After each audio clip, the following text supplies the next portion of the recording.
And so all of the seasonal rites are considered solar observances. Half of them are represented by the solar cycles themselves, including the solstices and equinoxes, and the solstices mark the birth and death rebirth cycle of the sun. And the equinox observes its relation to the moon as far as the length of night and day. In the case of the equinox, the polar energies of solar and lunar powers are considered energetically balanced or equal, thus resulting in a 24-hour period of equalities in terms of the quantity of light and dark. Incidentally, the solstices and equinoxes have been observed by many cultures, ancient cultures across the globe. Many even built stone monuments that were in alignment with the sun on these special days. So, to begin, the spring equinox occurs when the sun enters Aries, and the Druids called it Ostara or Alban Ealer. The actual calendrical dates for this are anywhere between March 20th and 23rd, though March 21st seems to be the date observed by most modern Druids in the Western Hemisphere. This equinox represents a mating between the sun and the moon, or the light and the dark, which promotes the fertility in the land. Some Celtic ethnographies depict this day as a bird festival, which include the symbolism of eggs and the blessing of viable seeds. It's believed that the rebirth of the land became recognized by the rebirth of Jesus as observed in Easter, when the church was positioning their holidays and physical locations around sacred sites and timing. It's considered to be a time of new growth, development, as well as a time of fertility and abundance. And the polarity of this day is called an active balance because the solar forces are taking prominence thereafter. The solar peak occurs at the summer solstice, and the Druids seem to be very excited about this day. It's also the longest day of the year, but in fact it's the time when the solar energies are considered to be the strongest. And the actual festival begins when the sun enters Cancer between June 21st and 24th. Modern Druids usually recognize the festival beginning on June 21st, usually setting out to a remote locale or stone circle to stand vigil through the night until the dawn of the 22nd. Druids also call this observant Letha or Outland Heroine. The day represents also a sacrifice of solar power, the sacrifice of the sun to make way for the coming darker half of the year. Being that it is the longest day, it's also a turning point. Modern Druids continue to fight for their right to observe the solstice ceremonies at Stonehenge as well as other ancient Celtic sites, but as some know, Stonehenge is designed with orientation to the summer solstice. On that morning, the sun rises above a special stone called the heel stone. Actually, it's a little bit off-centered now. Several thousand years ago, it rose directly above the heel stone. It's a little off-center now. But that point of alignment is when you're standing at the altar in the center of the structure facing outward. So, summer solstice, autumn equinox is observed when the sun enters Libra. Mabon, or Albaneld, as it is called, marks the time of the sun's descent into the underworld.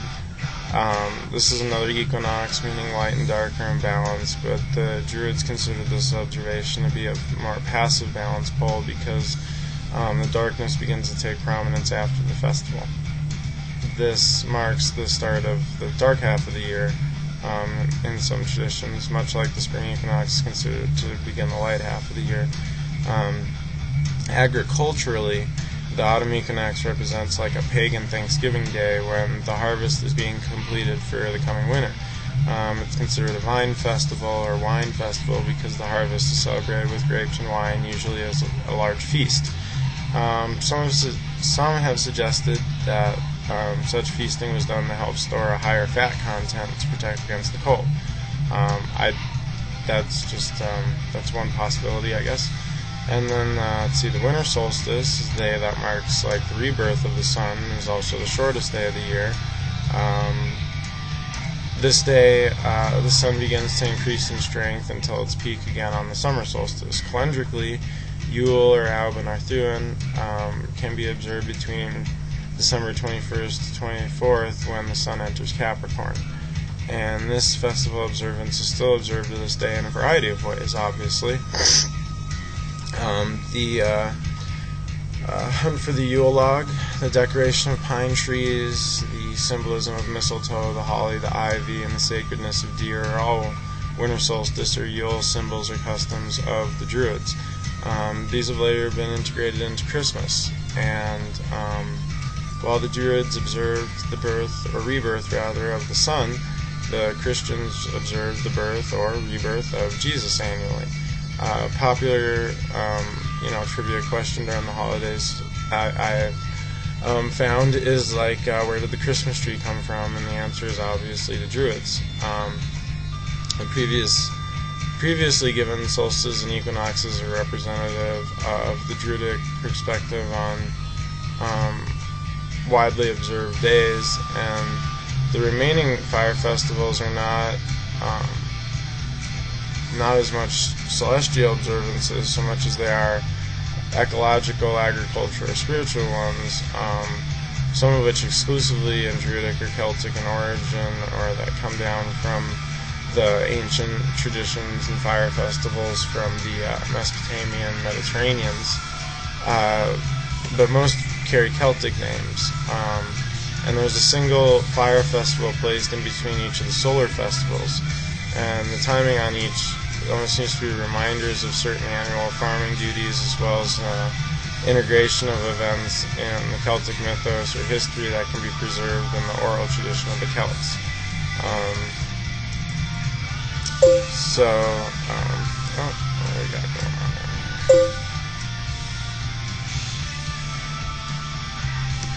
Okay. This ceremony of the Imbolc represents the coming of the spring, and it's been modernized into such observations as like Groundhog's Day and Valentine's Day, but originally the Celtic candle festival of Imbolc was kind of like what modern pagans observe on February 1st, and it's simply by lighting a candle to burn all night long. In the ancient times, there'd be a central fire built, and then blessed by a druid, of which the leader of each household would come and take a bit of that fire back to their home and kind of carry that blessing into the household. And Imbolc was also called Bridget's Day, which is one of the Celtic icons, as well as Danu. And it's a time for beginnings, preparations for new beginnings. It's known in some traditions as the waking of the Virgin Queen, being a reference to the earth. It is the only exclusively feminine festival observation that I can see made by the Druids. And these days the time represents the birth of new love as observed with Valentine's Day, but generally Imbolc symbolizes emergence from hibernation from winter. I think that's all the time we'll have for these. We have a couple more fire festivals we'll have to cover.